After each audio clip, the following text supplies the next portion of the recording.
Bonjour my friends, I'm Frankie and welcome to Club Foodie. One brunch cocktail that most of you are quite familiar with is mimosa. Orange juice topped with champagne, this cocktail brings elegance to any celebration.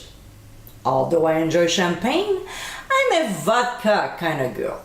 Therefore, I have a recipe that's sure to become your new favorite brunch cocktail.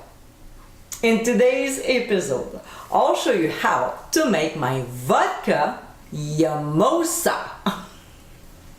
This cocktail recipe is so refreshing.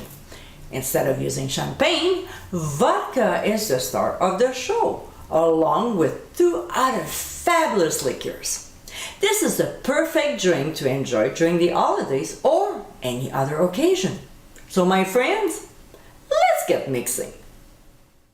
First, let's add some ice cubes. Then we'll pour in the vodka, followed by Grand Marnier, or you can also use Cointreau, and some apricot brandy. To this, we'll add some sweetness and color with grenadine and orange juice. Last but not least, orange bitters, which will enhance the flavor. So we'll add a few drops of it.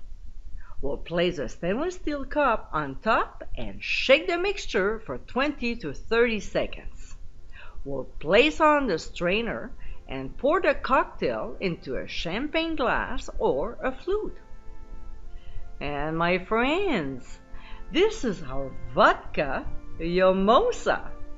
Refreshing, smooth, and fruity, this is a stylish new cocktail to replace the mimosa. It's the perfect drink for a weekend brunch or any special occasion. So next time, have a Yummmosa instead of a mimosa. I hope you give it a try soon, and be sure to visit clubfoodie.com for ingredient amounts and more info. Until next time, my friends, cheers!